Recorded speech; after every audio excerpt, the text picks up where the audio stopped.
پاکستان کا مستقبل محفوظ ہاتھوں میں ہے۔ ڈیفالٹ کا بیانیہ بنانے والے آج کہاں ہیں؟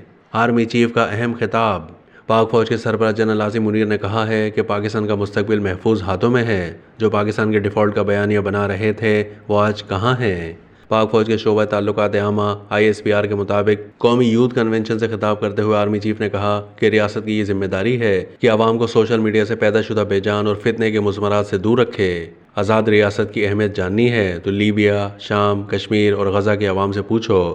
پاکستان کا سب سے بڑا اور قیمتی سرمایہ ہمارے نوجوان ہیں۔ ہم کسی صورت اسے ضائع نہیں ہونے دیں گے۔ جنرل عاصم منیر نے کہا کہ میرا ایمان ہے کہ اللہ تعالی ہمیں دہشت گردی کے خلاف فتح عطا کرے گا۔ زندگی امتحان کا نام ہے، ہمیں امید کا دامن ہاتھ سے نہیں چھوڑنا چاہیے۔ پاک فوج کے سربراہ کا کہنا تھا کہ آپ کی آنکھوں کی چمک دیکھ کر یہ یقین ہو جاتا ہے کہ پاکستان کا مستقبل محفوظ ہاتھوں میں ہے۔ علم انسان کو دوسروں سے ممتاز کرتا ہے۔ عوام، حکومت اور فوج کے درمیان مضبوط رشتہ ہی پاکستان کے تحفظ اور ترقی کا ضامن ہے۔ جنرل عاصم منیر نے قرآن پاک کی آیت پڑھ کر سنائی۔ انہوں نے کہا کہ اللہ تعالیٰ نے قرآن میں مسلمانوں کو مایوس ہونے سے منع فرمایا ہے۔ ہمیں امید کا دامن ہاتھ سے نہیں چھوڑنا چاہیے۔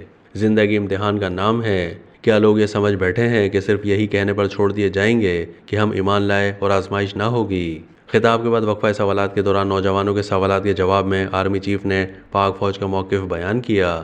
پارا چنار میں فسادات پر سوال کے جواب میں آرمی چیف نے کہا کہ قبائل مل بیٹھ کر زمینی اور فروعی تنازعات ختم کرنے میں مدد دیں۔ خیبر پختونخوا کی عوام پاک فوج کے ساتھ دہشت گردی کے خلاف سیسا پلائی دیوار کے مانند کھڑے رہے۔